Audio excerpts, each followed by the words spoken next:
Africa as you've never seen it before. For the first time, a unique camera and trained observers reveal a new world. Their images may change your view forever.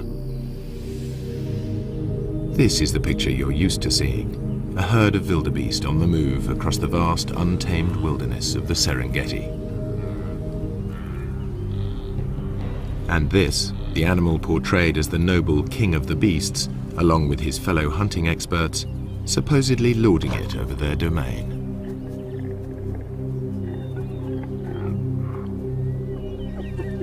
While the laughing hyena normally gets a bad press as a sneaky scavenger, an ugly coward. Usually too, humans are kept out of the shot, yet the presence of the Maasai and of their cattle affects the whole balance of nature in this area. Now, the most sensitive low-light camera in the world shows you truer images.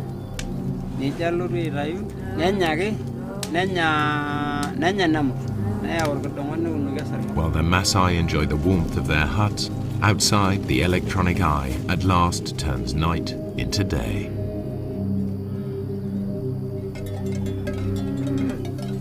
In the pitch black, unexpected scenes challenge conventional expectations.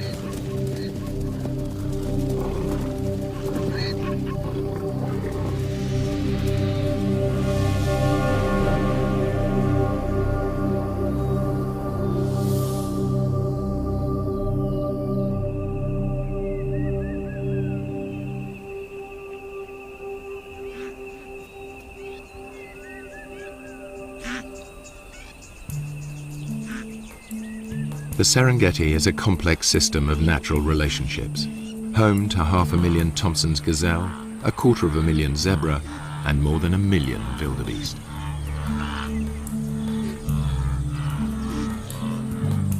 The wildebeest are the stars of the spectacular migrations as they follow the rains to lush grasslands. This is the greatest concentration of game in all Africa.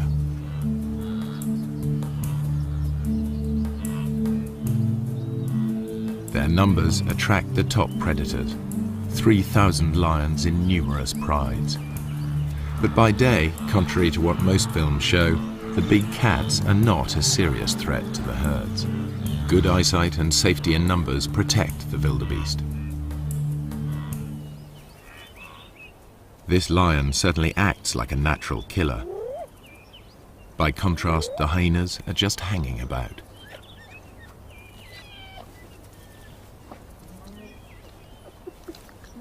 In fact, he didn't make the kill. He stole it from more skillful hunters. The blood on their faces proves just who did make the kill. All too often, hyenas are portrayed as light-fingered latecomers. Yet, while the hyenas were feeding, the Prince of Thieves appeared.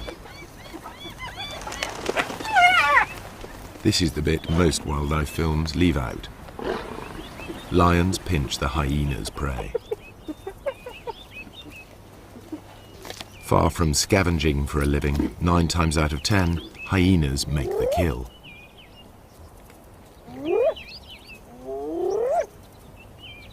At first sight, the lion and the hyena are locked in a struggle for the same prey.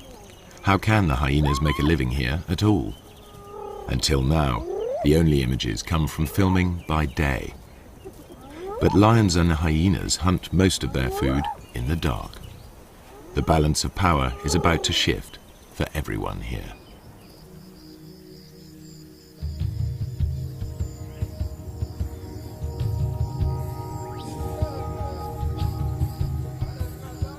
Serengeti straddles the border between Kenya and Tanzania.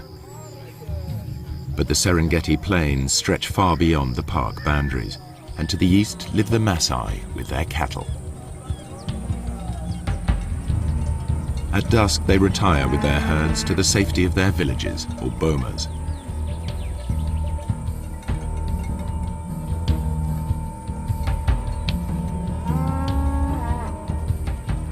A wall of thorns keeps thieves and attackers away from their cattle and huts.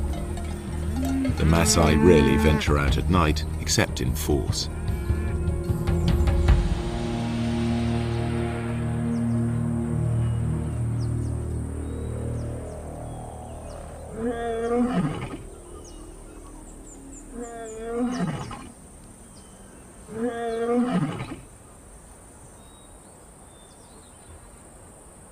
Empty by day, the grazing land suddenly looks rather full, and these cats are not here for a nap.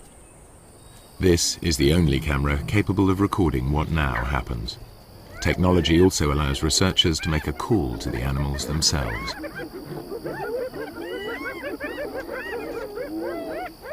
Tom Maddox is counting predators in the Serengeti. He too thought the Maasai land was empty of lions and hyenas, as they're never seen by day. But Tom soon got a shock. Now he prefers to make his observations from the safety of his Land Rover.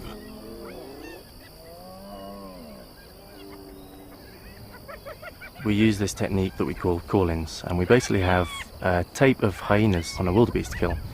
And when hyenas want to kill, they make these whooping noises and these fighting noises. There's also a lion on the tape and it's fighting with the hyenas, and there's all this big commotion over this kill. And we play this tape on speakers on top of the car. And because lions and hyenas both rely on scavenging quite a lot in their diet, when they hear this tape, a lot of them will come in and they'll investigate it, thinking they're going to get a free meal. It was amazing where they come from. They just kind of melt out from the bushes in places you'd never have imagined a lion could have hidden, often quite close to where I was doing the call-in. And then it was equally amazing once the call-in's over, once they decide to go back under cover, usually about the time that the Maasai are starting to come out of the bomas around 7 o'clock. Again, the lions will melt straight back into the bushes. 1 minute the line's there, the next minute it's gone completely, and I know it must be sitting there somewhere, and they're so hard to find again. The ultra-sensitive camera is many times more powerful than Tom's military scope.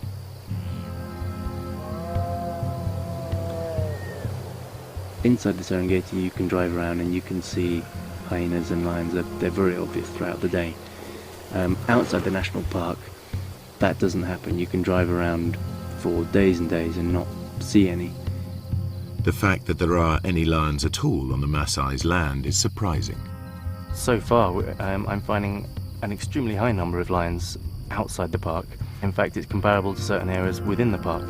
So lions are actually doing extremely well in an area where people are living and working and grazing their cattle, which to me was extremely surprising. Hyenas are also extremely common. Compared to inside the park, there were fewer, but there are still a sizable number thriving outside the park, and you will actually see them when you drive around in the evening. The hyenas are usually pretty visible.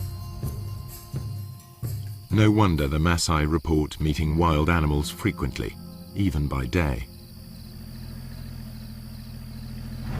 Another worker on the night shift is Paula White.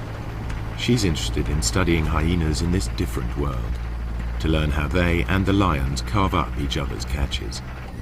And like her quarry, she follows her ears. I'm going out to see if I can find some hyena kills. Take a look at how many clan members are on the kills and whether or not there's any clashes going on.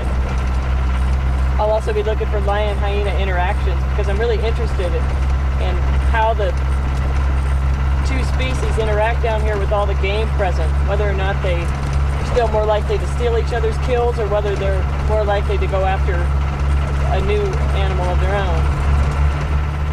So what I'd be doing is driving the roads looking for action, and then I'd stop once in a while and listen for sounds of kills, listen for any animals whooping. Sounds travel much further in the cool night air. On a still night, hyenas can hear whooping over 10 kilometers away.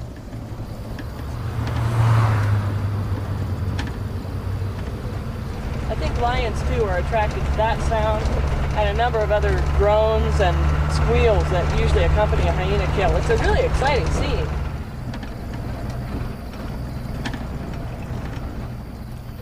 There's a hyena running in front of me on the road right now.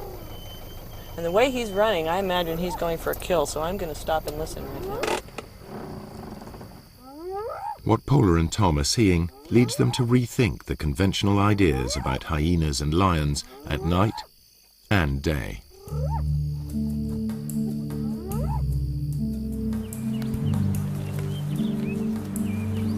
The Serengeti's two top predators both hunt zebra, wildebeest and gazelle. It's a mystery how they survive when they appear to compete for the same prey. Usually in nature, two competitors can't share the same food supply. There simply isn't enough for them both. Yet they both thrive, and although lions and hyenas share the same diet, the two animals are very different. The one thing they have in common is that their societies revolve around the females. Among cats, lions are unique in the way they live together. Most cats are solitary. Lions form small groups, prides. At the heart of each pride are relations, sisters, cousins and aunts. Strange lionesses and their cubs will be attacked.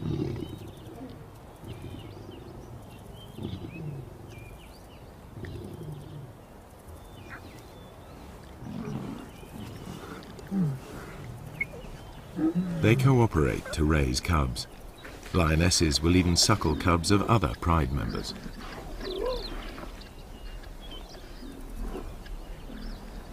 In a lion pride, any female leader will have earned her place, unlike hyenas where leadership is largely inherited.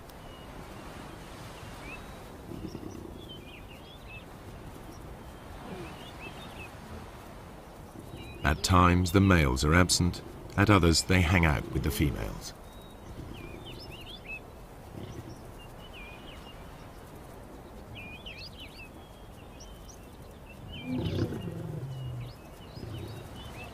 At times they're peaceable, even tender. At others, aggressive to all.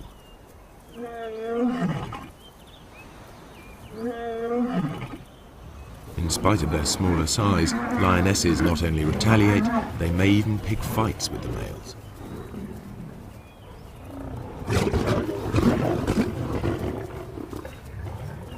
However, male lions are physically more powerful. In a test of strength over a kill, the female will come off worse.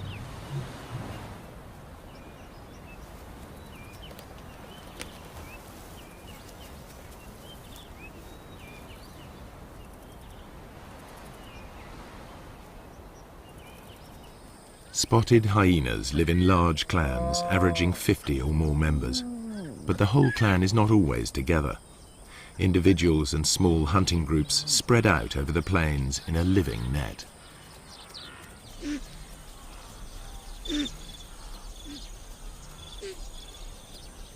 In the Serengeti, hyenas usually make dens in abandoned burrows. Here the cubs are easily hidden from lions and other predators. Litters are small, only one or two.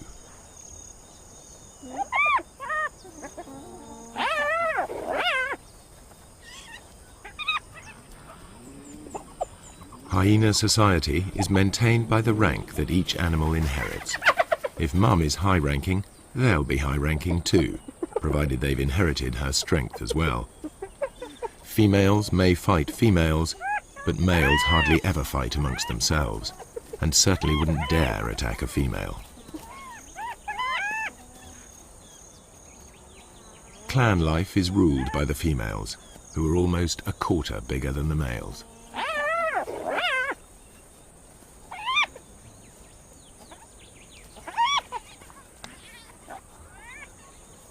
The cubs fight in their first days of life, but once they know their place, they're far more likely to play together than to scrap.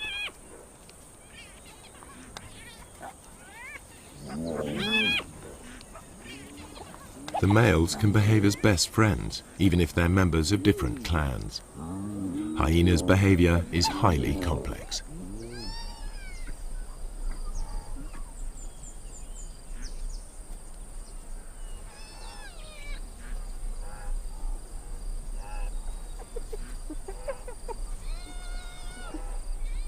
From weaning to fighting, much of what hyenas do still remains to be studied by scientists. Nonetheless, the most marked difference between hyenas and lions is in how they hunt. All animals built for the kill hunt in the same basic sequence. They begin by finding their victims. Next, they single out a target by scanning the herd. Later will come the approach, then the contact, finally the meal.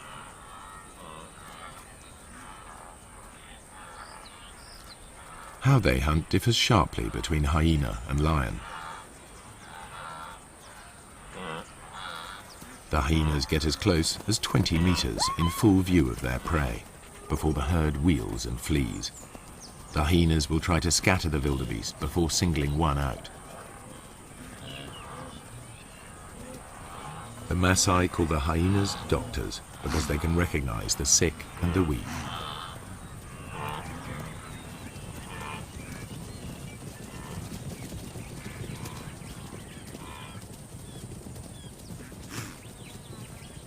They run down their prey like wolves. Hyenas are endurance hunters. Chases can last up to 5 kilometers at full speed. Lions can't sustain this. They are sprinters. After the rainy season, much of the Serengeti National Park is a sea of long grass. The lions use it to mask their presence. They approach unseen by careful stalking or occasionally by lying in ambush.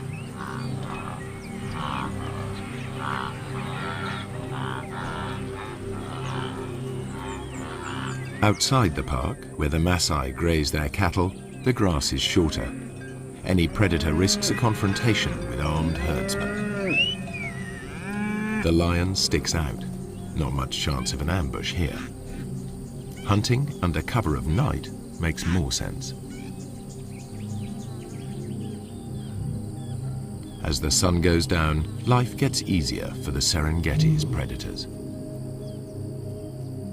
Dusk diminishes to near complete darkness, which can continue all night if there are storm clouds or if it's a moonless night. The only camera on the planet powerful enough to see in total blackness even picks up stars invisible to human eyes.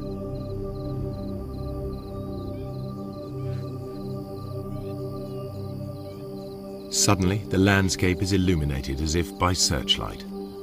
Even so, humans can still only just pick out shapes. But to the grazing animals, it's as clear as day.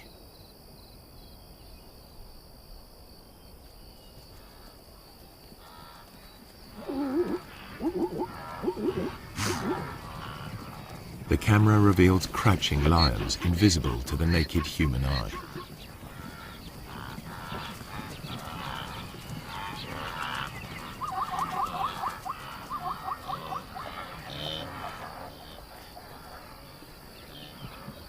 A night ambush could prove more successful. These two lionesses have detected a herd of wildebeest crossing a track.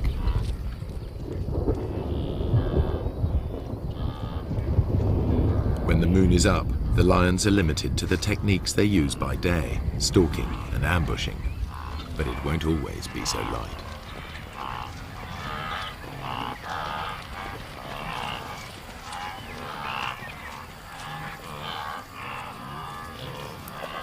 The pair near the crossing point and squat down, well screened by vegetation.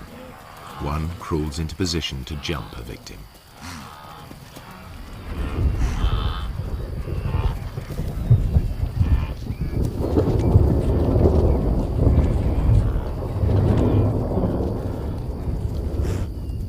A quick dash and it's soon over.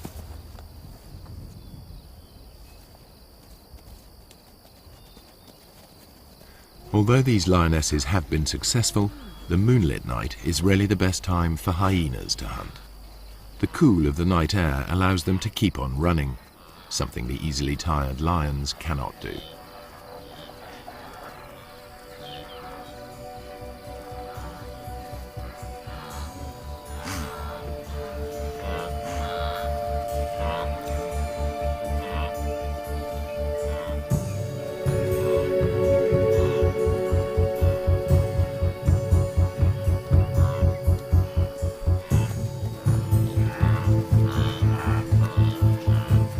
hyenas' behavior at night is something scientists are increasingly able to observe for themselves. I think I can hear a kill off in the distance, so I'm going to go in that direction. It sounds like there's lions coming in as well.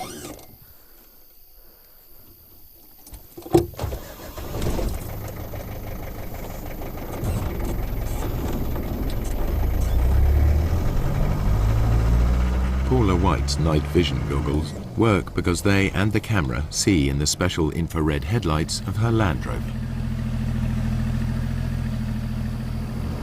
I think the ability to use this sort of invisible light to observe animals, nocturnal animals, in their natural environment is really quite a breakthrough for research.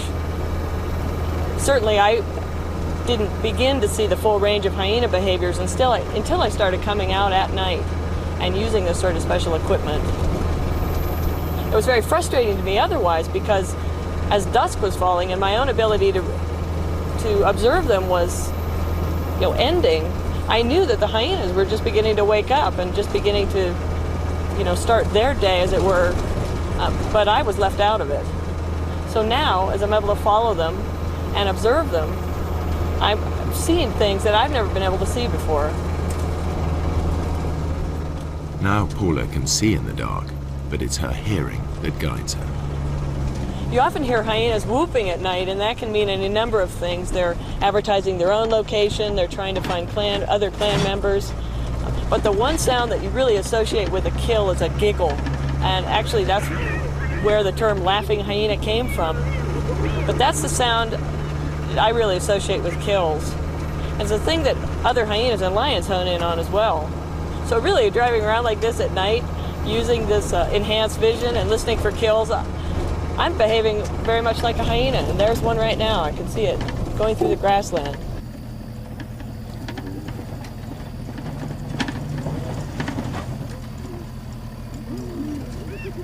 A hyena's jaws are among the most powerful of any animal species. The sharp front teeth shear through skin and meat. Their jaw muscles are as big as a man's arm. At the back of the hyena's mouth, huge crushing teeth are strong enough to crunch up solid bone. Yet, it's a remarkably peaceful scene. Male hyenas are nature's gentlemen when it comes to sharing a kill with their clan.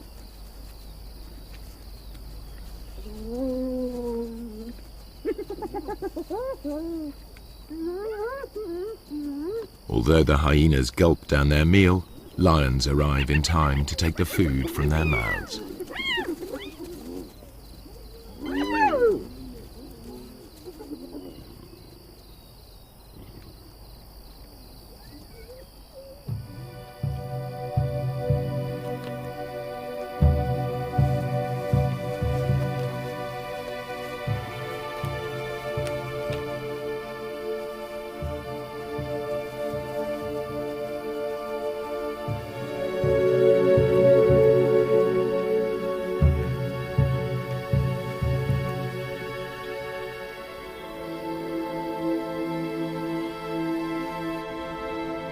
The camera unveils a night world full of animal life. Just how close these animals come to humans astonishes the researchers.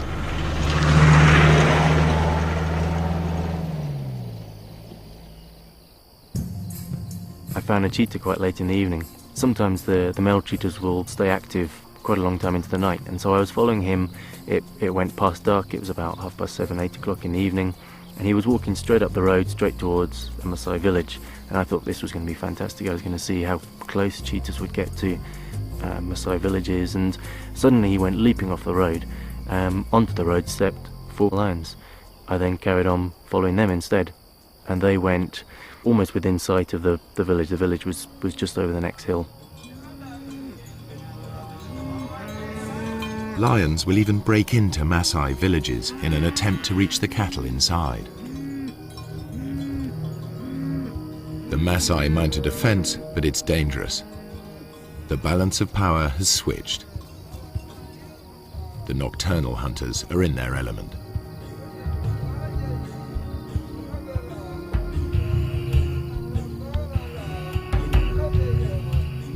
There are burglars about. The guard dog is aware of the hyena, but the Maasai will register its shape only dimly.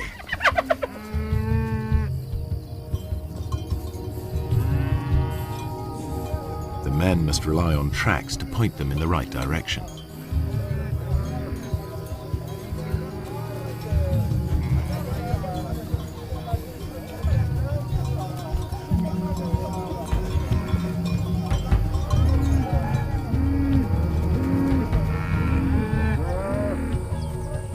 During the attack, a cow was killed and dragged off. The following morning, the Maasai inspect the corpse. They can easily identify the cause of death. Wringing the neck are distinctive punctures, the suffocating bite of a lion.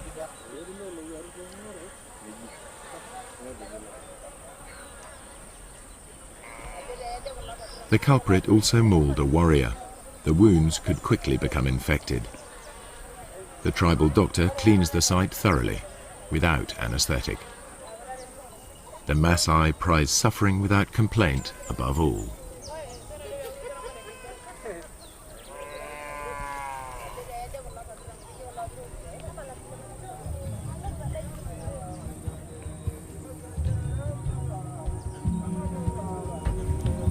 The lion's assault will trigger a deadly surge.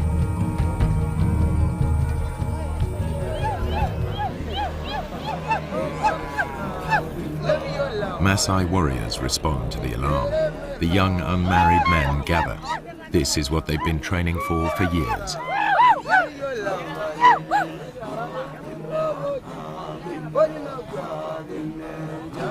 It's the supreme test of their stamina and self-control, and a test of their ability to bear pain without flinching.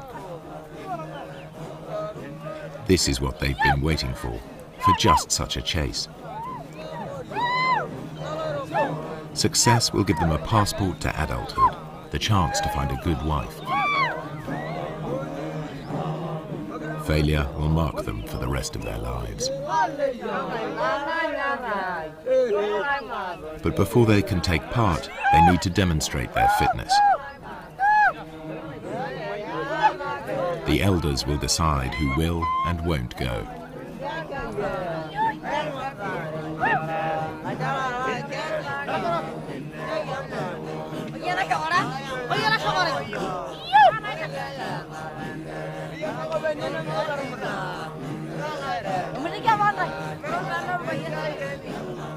The warrior group arrives at the settlement where the cow is taken. Each warrior wields a long-bladed spear. They are also armed with short double-edged swords and lethal clubs. They're all experts in the use of these weapons, against animals as well as people. In many areas, the warriors are now outlaws, but in this part of the Serengeti, their ceremonies are tolerated. Lion hunting by the Maasai is illegal, but these warriors are so far from the towns, they are generally allowed to continue. A day of ritual begins with chanting and dancing to hypnotic rhythms. Warriors demonstrate their strength and agility by leaping.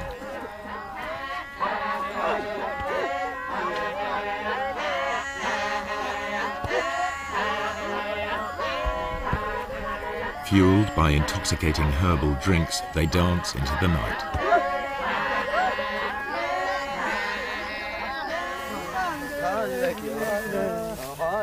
More warriors arrive from further afield, eager to be selected. Everyone is in a frenzy of anticipation.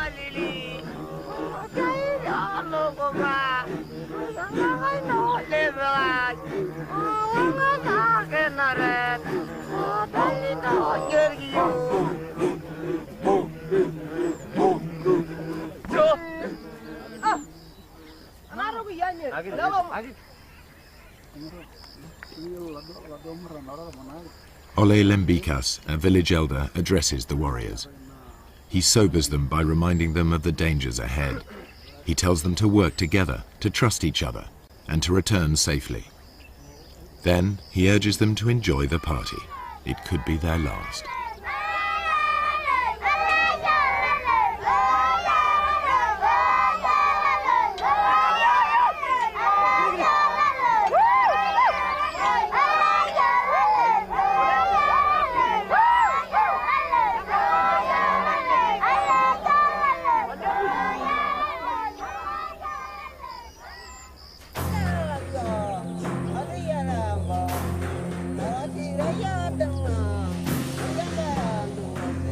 In the morning, two hunts unfold far apart.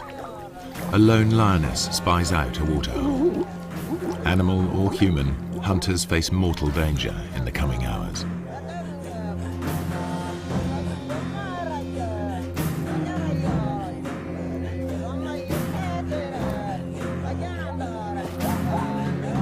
For lions, daytime hunts are the most difficult. For filmmakers, this is when it's easiest to film, so this is the image that's so often repeated. Prey unaware of the lioness hidden in the grass.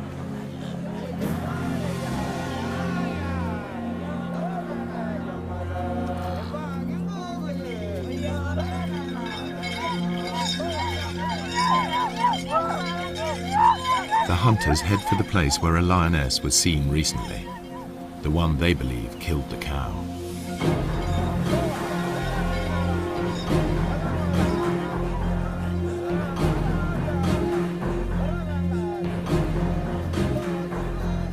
The herds are busy drinking.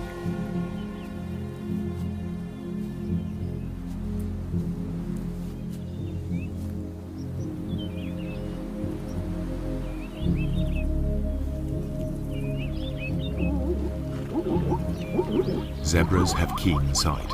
Their bulging eyes give a wide-angle view of danger.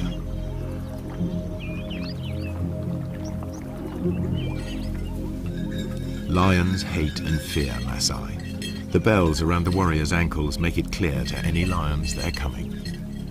The lions on Maasai land will always hide in deep cover. The warriors must flush the beast out into the open. Then they have a chance to tire it out before they come in with their spears. The lioness edges closer.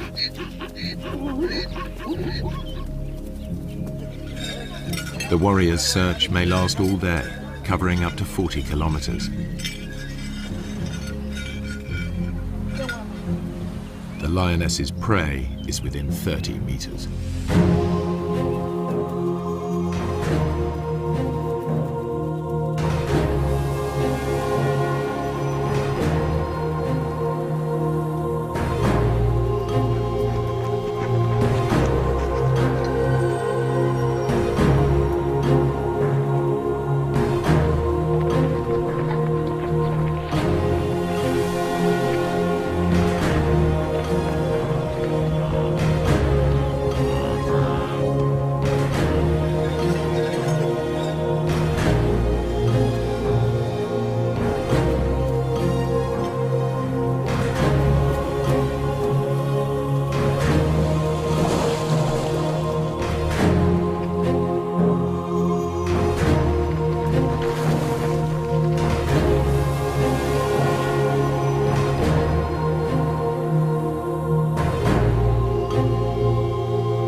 They think it's all over.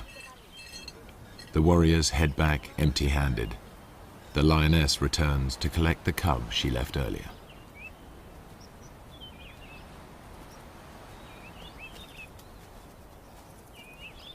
She hid it in long grass nearby, but the chaos of her hunt has attracted members of another pride. This is their patch, and they'll defend it. The mother calls to the youngster. Two other lionesses reach the cub first. They won't tolerate another female's offspring. They'll eliminate it.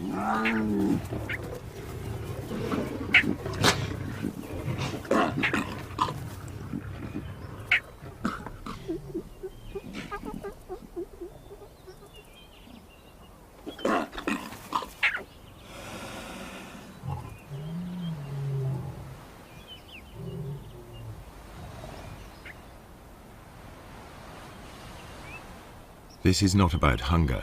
The corpse is left to the vultures and hyenas. The mother's life too is under threat. She's no relation. The pride will kill her if she stays.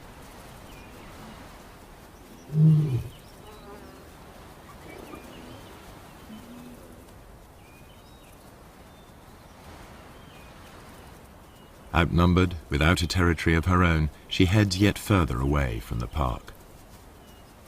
When lions roam, they are at risk, and so are their pursuers. What you're about to see has never been shown before. A tourist's camera videos the end of a hunt. A lion is cornered. There seems no way out.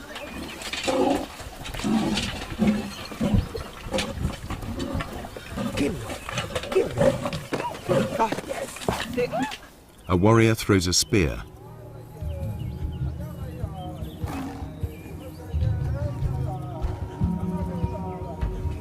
The tables are truly turned.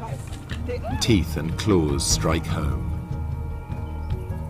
The wounded warrior continues, believing the lioness chose him as the weakest. To overcome his shame, he needs to finish her off. But even warrior pride cannot prevent the injured man collapsing into shock.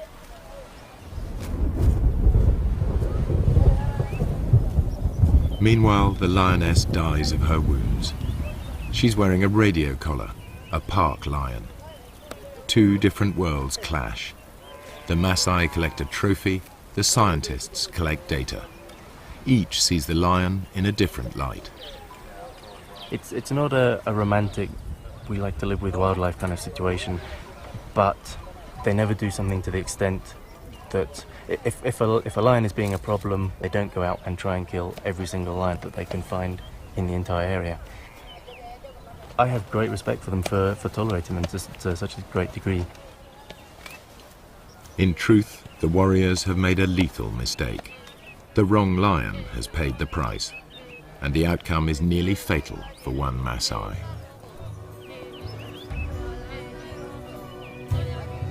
Were he to die on the spot, they would give him a warrior's rights and leave his bones to the night and the hyenas.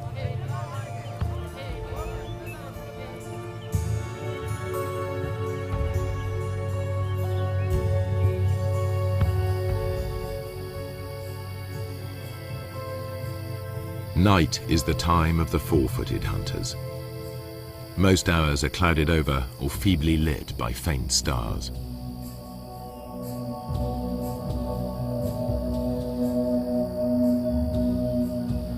On moonless nights, the Maasai only leave the safety of their bomas in groups. But there is no safety in numbers now for the grazers of the plains.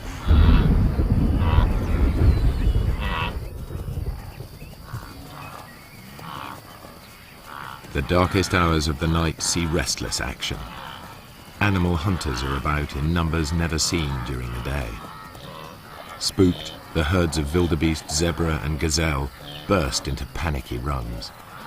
They fear lions and hyenas are nearby, but only the camera can see them.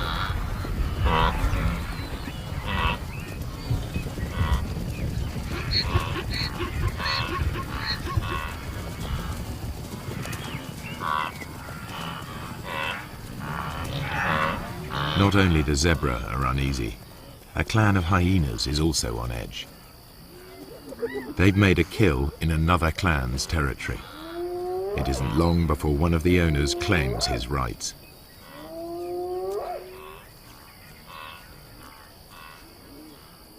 He calls for support from the other residents.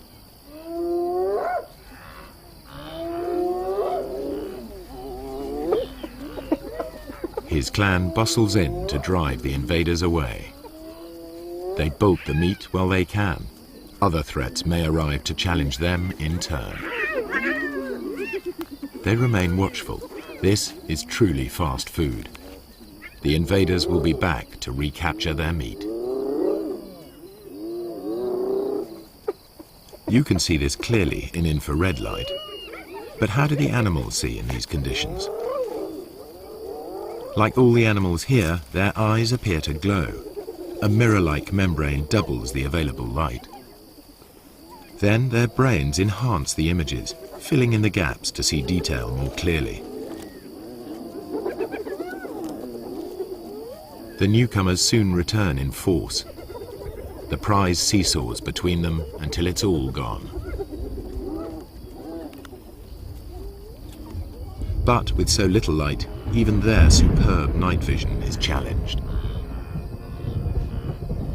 This is as close as you can get to seeing through their eyes. It gives an idea of how they can operate in this dark world.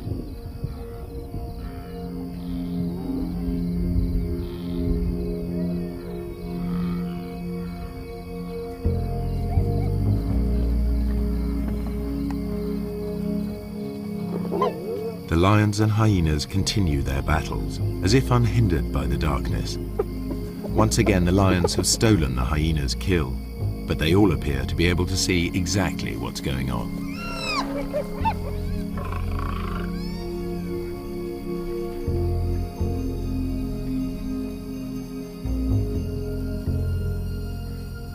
And when the lions go hunting, they do so just as they are. They wander off in the general direction of the sound of herds of animals. To the lions, the herds are almost invisible at any distance, just dull grey smears.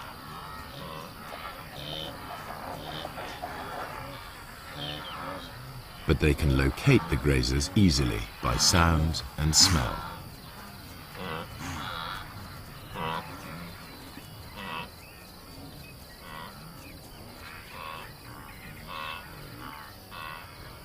Night is the only time that lions can approach undetected here on the short grass plains.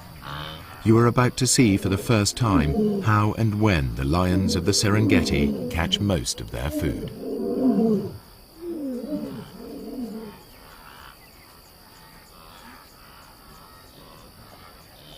A Tommy dips his head to see whether or not he can see danger silhouetted against the sky.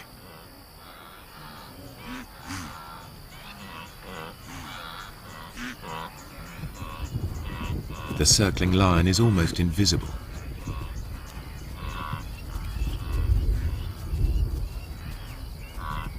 Bathed in infrared light, it stands out.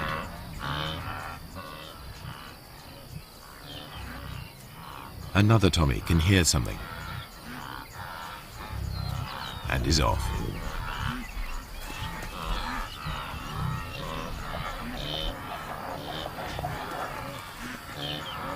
The lion's game plan is always the same. Get close to the herds, then spread out. They don't need to make any effort to hide themselves. Only their footfalls give them away. And, because they're unseen, lions are no longer at a disadvantage as they approach their quarry.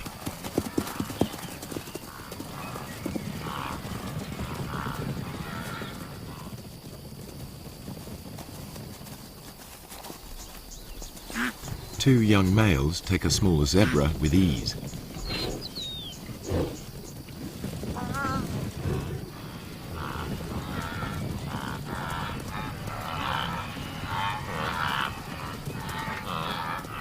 A lioness gives chase.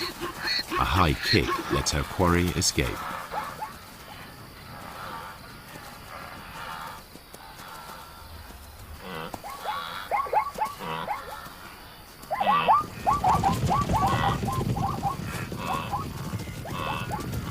Soon, two lions bring down a fine stallion. Saber-sharp teeth and meat-hook claws bury themselves into 300 kilos of struggle.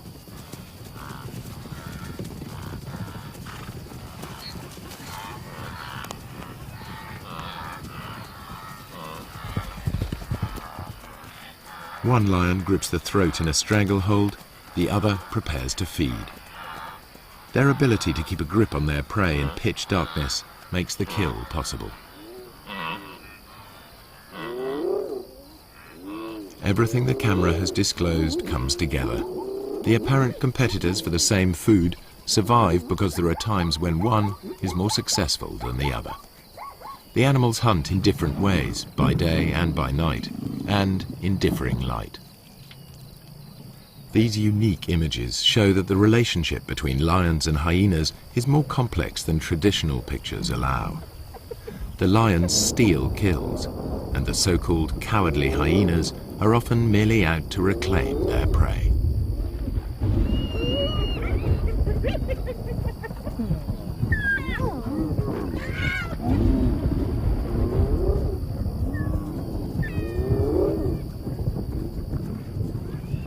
Don't say you've never seen a brave hyena.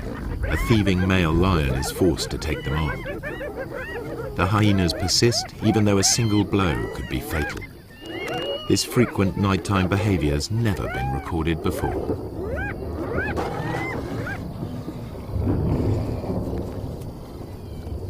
There's much more going on in the dark than people have realized, and there must be many more secrets still to be revealed.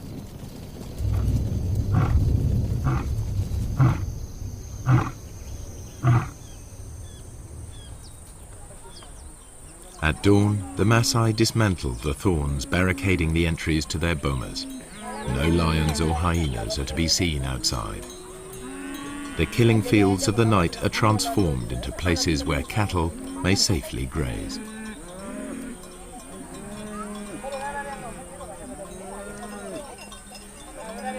By day, everything is in the Maasai's favor. The cool of night and the light of the moon are ideal conditions for the hyena, a long-distance runner. But the darkest nights belong to lions, which can rely on built-in weapons and brute force. The truer picture that has emerged applies by day as well. Hyenas can kill when lions are too conspicuous, and it's the lions that are the scavengers.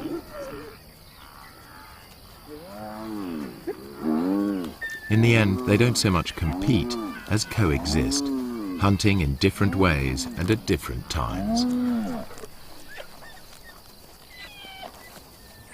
In the centuries that the Maasai have dwelt on the plains, they too have found a way of treading lightly on the land. Now, droughts and overpopulation bring challenges to their old ways.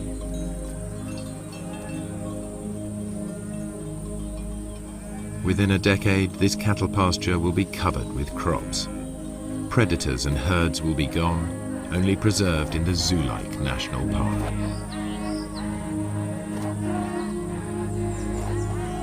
The warriors will step back into history, their culture bartered for bit parts in conservation and tourism. If the Maasai have a vital lesson to teach, it is that lions give meaning and purpose to their lives, worthy adversaries for warriors.